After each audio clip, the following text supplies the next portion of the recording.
बिस्मिल्लाहिर्रहमानिर्रहीम, अस्सलाम वालेकुम। Welcome back to my YouTube English literature channel. आज हम बात करने वाले हैं एंग्लो सैक्सन पीरियड के बारे में या ओल्ड इंग्लिश पीरियड के बारे में। ठीक है, इस एज को डार्क एज या मेडिवल एज भी कहा जाता है क्योंकि इस एज में कोई इतने ख़ास काम नहीं हुए।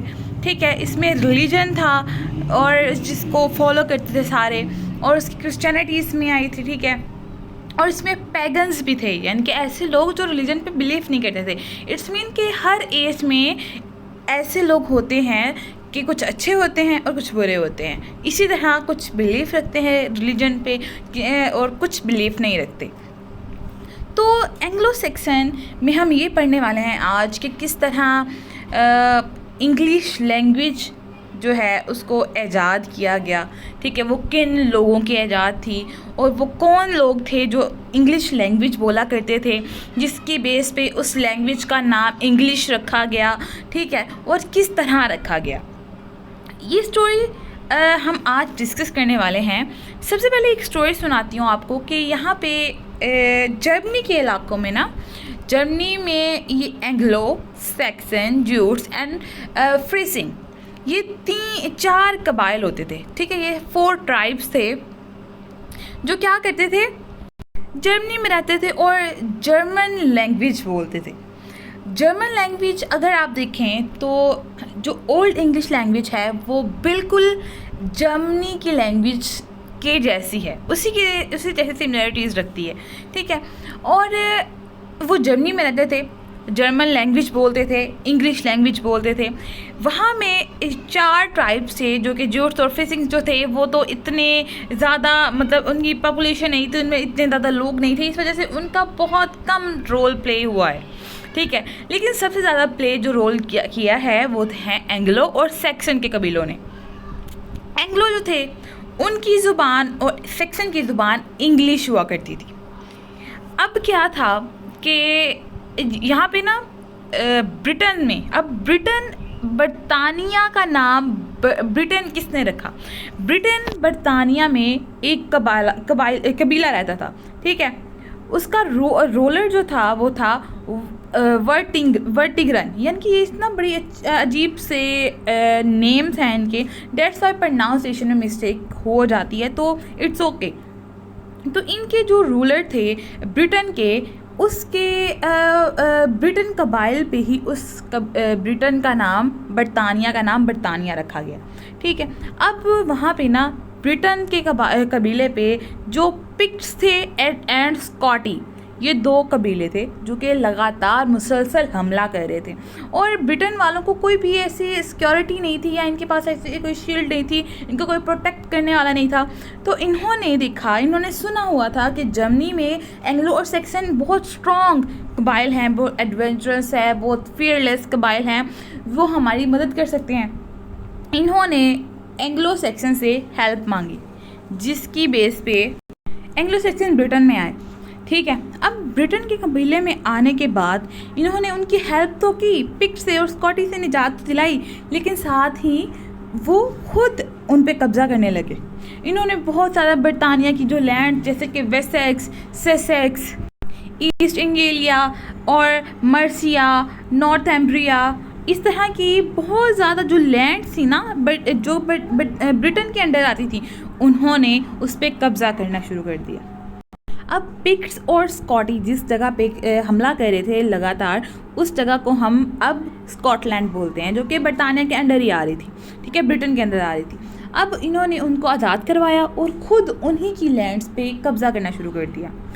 इवन के यहाँ पे रोमन एम्पायर वाले लोग भी आए, रोमन्स भी आए, लेकिन फिर भी एंग्लो सैक्सन ने उनको भी भगा दिया और ख़ुद ही कब्ज़ा किया। और उन्होंने कहा कि रोमन्स ने कहा कि एंग्लो सैक्सन बहुत फियरलेस और एडवेंचरस और बहुत ब्रेव कबाइल हैं, तो हम उनका मुकाबला नहीं कर सकते, और वो चले गए वहाँ से। फिर ये जहाँ पे रहे, वहाँ पे उन्होंने, यानी कि एंग्लो जो था बहुत ज़्यादा डोमिनेंट कबीला था। ठीक है, एंग्लो के नेम पे इन्होंने इंग्लैंड, ठीक है, इंग्लैंड नाम रखा, और जिसको हम इंग्लैंड बोलते हैं। और ये कहाँ से आया? इसी तरह उन्होंने इंग्लैंड, यानी कि उस ज़मीन पर रहने वाले लोगों की जो ज़ुबान थी वो थी इंग्लिश। एंग्लो से निकली इंग्लिश, इंग्लिश से निकला इंग्लैंड। ठीक है, इंग्लिश बोलने वाले ज़मीन जिस ज़मीन पे रहते थे उसको इंग्लैंड बोलते थे। तो इसी तरह उस ज़मीन का नाम इंग्लैंड और उनकी ज़ुबान का नाम इंग्लिश रखा। किसके थ्रू? उनके कबीले के नाम से, एंग्लो के। अब सैक्सन के नाम से क्यों नहीं रखा? क्योंकि सैक्सन जो था वो डोमिनेट कबीला नहीं था, वो जर्मन कबाइल थे, लेकिन वो क्या था कि उनमें इतनी डोमिनेंसी नहीं थी, वो सब्जुगेट इतना नहीं करता, वो इतना पावरफुल कबीला नहीं था। इस वजह से एंग्लो जो है उसके कबीले की बेस पे ये सारा सिस्टम हुआ कि नाम भी रखा गया और उस प्लेस को भी नाम दिया गया। अब इन दोनों की ज़ुबान जो थी ना, दोनों कबीलों की ज़ुबान इंग्लिश थी, इस वजह से उसको इंग्लैंड का नाम दे दिया गया। ठीक है, और फिर यहाँ पे जो लोग बोलते थे ना, उनकी इंग्लिश को अब ओल्ड इंग्लिश लैंग्वेज कहा जाता है। क्यों? क्योंकि वो उनकी एंसेस्टर्स की ज़ुबान थी, डिसेंडेंट्स की ज़ुबान थी। ठीक है, उनके बाबा अजदाद की ज़ुबान थी, इस वजह से उनको ओल्ड इंग्लिश लैंग्वेज कहा जाता है। फिर वो उसमें और वर्ड ऐड होते गए, उसकी डिक्शनरी में और वर्डिंग ऐड होती गई और इस तरह वो एक मॉडर्न लैंग्वेज और आज इंटरनेशनल लैंग्वेज बनी हुई है। इसमें दो तरह के लोग थे, एक पैगन्स थे और एक रिलीजियस लोग थे, क्रिश्चियन लोग थे। पैगन जो गॉड पे बिलीफ नहीं रखते थे और क्रिश्चियन जो कि गॉड पे बिलीफ रखते थे। अब जो एंग्लो सैक्सन वाले लोग थे ना, वो पैगन्स थे, यानी कि इनके जितने भी वर्क्स हैं हमें नज़र आते हैं, जिसमें बियोवुल्फ बहुत ही इम्पॉर्टेंट वर्क है उनका, जो कि हीरोइज़म उसमें नज़र आता है। यानी कि जो पैगन से बिलीफ पैगन से रिलेट करते थे ना लोग, उसमें क्या था कि वो अपनी वॉर्स, बैटल और हीरोज़ के बारे में बात करते थे। उसमें जो रिलीजन था उस जैसा कोई भी बिलीफ नहीं था उनके पास। ठीक है, जैसे कि आज नीत्शे की फ़िलासफ़ी आप देख लें, ठीक है, उसमें एग्जिस्टेंशलिज्म आप देख लें, ठीक है, where is God, what is God, अब वो अगर गॉड है तो वो कहाँ है, इस तरह के क्वेश्चंस वो वही तो करते हैं ना एग्जिस्टेंशलिस्ट जो थे। ठीक है, अब वैसे ही वो पैगन्स थे, वो बिलीफ नहीं, इस तरह वो क्या करते थे, जो उनके इंसेस्टर्स थे जिन्होंने जंगें जीती होती थी, वो उनके बारे में बात करते थे। नॉर्मन्स ने आके इन्होंने 500 से लेकर 1100 तक या फिर 166 तक इन्होंने रूल किया, 1066 तक। लेकिन क्या हुआ उसके बाद इनको नॉर्मन जो लोग थे उन्होंने इन्वेड कर लिया और फिर इनकी हुकूमत ख़त्म हो गई। लेकिन बहुत तवील अरसा, कई 100 साल इन्होंने हुकूमत की। और इसमें दो इम्पॉर्टेंट राइटर हैं, सेनवुल्फ एंड कैडमैन। ये दोनों रिलीजियस और मोरालिटी पे लिखते थे, रिलीजन और मोरालिटी पे लिखते थे। और फिर उसके बाद बियोवुल्फ, इनका ऐसा वर्क है जिसमें हमें एंग्लो सैक्सन के बारे में मालूमात मिलती है, यानी कि वो हीरोइज़म, क्योंकि अब ये एक अननोन वर्क था। बियोवुल्फ अननोन पोइट्री थी। ये ऐसा कंप्लीट वर्क है जो हमें मिला, जो कि 3000 तक इनकी वर्डिंग जाती है उस पोइट्री की। इवन कि उस पोइट्री का नाम तक भी नहीं, टाइटल भी नहीं हमारे पास मौजूद था। लेकिन पढ़ने वालों ने क्या किया, जब उसको पढ़ा तो उसका जो टाइटल है वो उसके हीरो के नेम पे ही, बियोवुल्फ उसका हीरो था जिसने एक मॉन्स्टर ग्रेडल के साथ लड़ाई की थी। ठीक है, और उसको मार दिया था, अपने लोगों को बचाया था, अपने जितने भी उसके कंट्री के लोग थे या उसके कबीले के लोग थे उस जगह को बचाया था। ठीक है, तो उसके बेस पे हीरोइज़म उसमें नज़र आता है और उस हीरो के बेस पे ही उसका नाम बियोवुल्फ रख दिया गया। इसको मेडिवल एज इस वजह से कहा जाता है क्योंकि इसमें कुछ ज़्यादा वर्क्स नहीं हुए, मखसूस 10 वर्क जो है या 8 से 10 जो उसके काम हैं इस एज के वो हमें मिलते हैं, जिसमें कैडमन के आ जाते हैं, जिसमें सिनवुल्फ के आ जाते हैं, बियोवुल्फ आ जाती है, प्रोज, इवन के प्रोज लिखना भी एंग्लो सैक्सन के एज से स्टार्ट हो गया था। ये मोस्ट इंपॉर्टेंट पॉइंट है कि प्रोज लिखना किस एज से स्टार्ट हुआ था, एंग्लो सैक्सन के एज से प्रोज लिखना स्टार्ट कर दिया था लोगों ने। अब यहाँ पे इनकी ब्रीफ हिस्ट्री है, वो कहाँ पे रहते थे, वो स्वीडन और डेनमार्क जो कि जर्मनी के इलाके हैं वहाँ पे रहते थे। लेकिन इन्होंने ब्रिटिश को जो है वो ऑक्युपाई किया। क्यों? क्योंकि उनके किंग ने उनको बुलाया और उसकी जान जो है बचाने के लिए स्कॉटी और पैक्टी से बचाने के बाद इन्होंने खुद ही उन पर राज करना शुरू कर दिया, सब्जुगेट कर लिया उन इलाकों को। अब वो फियरलेस, एडवेंचरस और ब्रेव ट्राइब थे। अब वो किन के बारे में लिखते थे? ये लिखते थे बैटल्स के बारे में, गॉड्स के बारे में, इंसेस्टर, जो वही मेरी बात आ गई कि उनके जो हीरोज़ थे उनके बारे में लिखते थे, ठीक है। और इनमें कुछ चीफ बार्ड्स थे। बार्ड्स कहते हैं सिंगर्स को। अगर आपने अर्तुगरुल गाजी देखा हो या उस्मान, उसमें जब गीत गाए जाते हैं, ठीक है, तो नगमे गाए जाते हैं, तो वो किसके होते हैं? वो अपने जो इंसेस्टर होते हैं, वो जंगों में जो जीते होते हैं, उनके बारे में वो गीत गाते हैं ना सारे। तो इसी तरह इनके पास भी बार्ड्स होते थे जो कि इनको बैटल्स और वॉर्स और इनके जो वॉरियर्स थे, जो नाइट्स थे, इनके ब्रेव मैन थे, जो हीरोज़ थे, उनकी कहानियाँ, उनके गीत बना बना के सुनाया करते थे। अब इस एज को मेडिवल एज इस वजह से कहा जाता है क्योंकि इस एज ने अपनी सारी पहचान मैक्सिमम खो दी है। कुछ फ्रेगमेंट्स हैं जो हमें मिलते हैं, जैसे विटसील्ड का एक वर्क है जिससे हमें मिलता है, हमें इसकी पोइट्री है जिससे हमें पता चलता है कि अच्छा ये एंग्लो सैक्सन की एज में ये हुआ था। फिर उसके बाद हमें मिलता है जैसे कि बेवुल्फ की एक पोइट्री है, फियरफुल ओड्स में से मिलता है, और कंप्लेंट ऑफ डोर्स, यानी कि एक लवर है जो कहते हैं लवर को, एक लवर है जो कंप्लेन कर रहा है, ठीक है। और फिर उसके बाद बेवुल्फ का वर्क्स मिलता है हमें। इसमें जो मोस्ट इम्पोर्टेंट वर्क्स हैं वो सबसे अहम है एग्जेटर बुक रिडल, यानी कि इस एज में रिडल्स भी लिखी जाती थी, पहेलियाँ उसको कहते हैं, ठीक है। अब इसमें ये रिडल्स लिखी जाती थी, ये प्रोज था। एक एग्जेटर बुक जो रिडल है ना, ये एक प्रोज था। फिर उसके बाद the Wife Lament, Beowulf, the Seafarer, Wanderer, Caedmon की हिम्स बहुत मशहूर थी। हिम्स मतलब रिलीजन, जो नगमे या गीत या सॉन्ग्स होते हैं जो रिलीजन के अकॉर्डिंग होते हैं, रिलीजन से रिलेट करते हैं, ठीक है। फिर बेडी का एक जो है वर्क है, बेडीज डेथ सॉन्ग, ठीक है, द एंग्लो सैक्सन क्रॉनिकल। ये कुछ वर्क्स हमें मिलते हैं इनकी एज से। बाकी इनकी एज डार्क एज कहलाती है क्योंकि इसमें इतना ज़्यादा काम नहीं हुआ, जैसे कि प्रिंटिंग प्रेस नहीं आई, साइंस पे कोई काम नहीं हो सका। फिर उसके बाद इसमें कोई भी ऐसा इम्पॉर्टेंट वर्क नहीं हुआ जिसके बारे में बात की जाए। लेकिन इसमें लिटरेचर पे ये काम हुआ है कि उन्होंने पोइट्री लिखी है, प्रोज लिखा है, ठीक है, रिलीजन पे काम किया है। इस तरह के बहुत ज़्यादा हमें चीज़ें, वर्क्स मिलते हैं। अब सिनवुल्फ और कैडमैन के जो काम है उसमें आ जाता है, ये स्टोरी लिखता है फेट ऑफ मैन पे, the creation, from the creation and the fall to the redemption and the last judgement, ठीक है। इसके फ्रेमवर्क है और ये हिस्ट्री पे भी काम करता है। फिर सिनवुल्फ जो है, इसके मोस्ट इंपॉर्टेंट वर्क्स होते हैं क्राइस्ट पे, यानी कि जीसस क्राइस्ट, हज़रत ईसा अलैहिस्सलाम पे, कि वो किस तरह इस दुनिया में आए और किस तरह उठा लिए गए और किस तरह वापस उन्होंने इस दुनिया में आना है और वो क्या तबलीग करके गए और वो अल्लाह के बारे में, यानी कि अपने गॉड के बारे में क्या बता के गए और किस तरह कौन सी इबादत बता के गए, कौन से अज़कार बता के गए और किस तरह हमें ज़िंदगी गुजारने का तरीका बता गए। ये सारा कुछ डिस्कस किया जाता है सिनवुल्फ की पोइट्री में। इनके बाद इन पर जिसको मिडिल एज कहते हैं, मिडिल इंग्लिश एज या एंग्लो नॉर्मन पीरियड, ठीक है, इसमें इंग्लिश भूली जाती थी, ठीक है, एक नई लैंग्वेज आ गई, इंग्लिश में नए वर्ड्स यूज़ होने लग गए थे।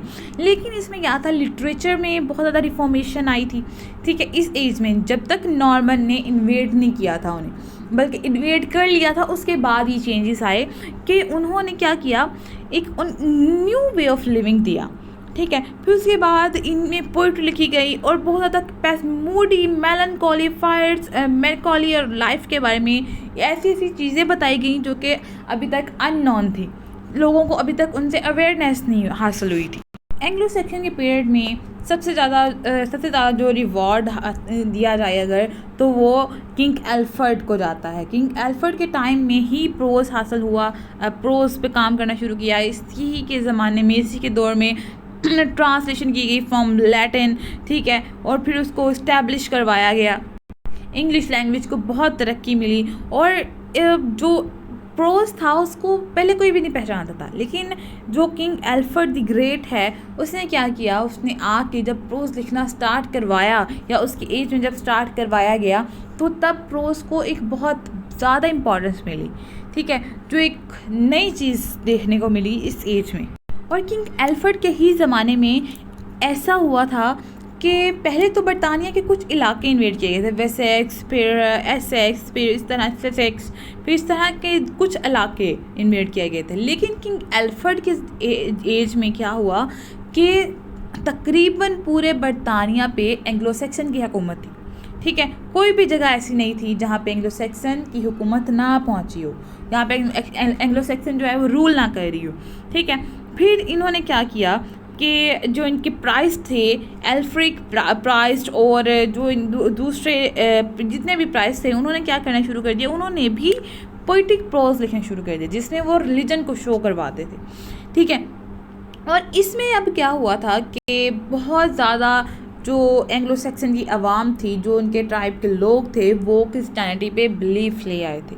इस वजह से प्राइस्ट को भी ये राइट था कि वो भी प्रोज लिख सकते हैं, पोइट्री लिख सकते हैं, या कुछ भी लिटरेचर जो वहाँ पे था उस ज़माने में उस पर काम कर सकते हैं। उसके बाद क्या हुआ, इंग्लैंड में रोमन्स आए। ठीक है, पहले क्या हुआ था कि ब्रिटेन पे रोमन्स आए थे। ठीक है, अब ब्रिटेन का नाम इंग्लैंड बन गया था। तब जब रोमन्स आए थे तब क्या हुआ था कि उनको भगा दिया गया था क्योंकि वो लोग बहुत ताकतवर होते थे। लेकिन उसके बाद रोमन्स ने भी पावर पकड़ी और उसके बाद रोमन दोबारा इंग्लैंड में आए, जो कि पहले बरतानिया था, उसको नाम उन्होंने इंग्लैंड दे दिया। फिर वहाँ पे जब उन्होंने अपनी हुकूमत करने के लिए आए, बल्कि वो कहने आए थे कि हम लोग आपको, वो आप इलिटरेट हैं, आपके पास नॉलेज नहीं है, आप अनसिविलाइज्ड हैं, आप फेमिनिन क्वालिटीज़ रखते हैं, आपके पास मैस्कुलिनिटी पावर नहीं है, आपके पास मॉडर्निज्म नहीं है, आपके पास टेक्नोलॉजी है, साइंस नहीं है, इस तरह का। और वो जब उन्होंने आके सेटलमेंट वहाँ पे की और फिर क्या हुआ, वहीं पे उन्होंने अपना परमानेंट फॉर्म बना लिया और वहाँ से गए नहीं, उन्होंने वहीं पे कब्ज़ा कर लिया और वहीं से नॉर्मन जो पीरियड है, एंग्लो नॉर्मन पीरियड स्टार्ट हो गया। इनकी हुकूमत किस तरह ख़त्म हुई, एंग्लो सैक्सन के जो किंग्स थे of home Alfred the great, जो कि बहुत प्रोमिनेंट किंग थे, फिर उन्होंने 1066 तक हुकूमत की।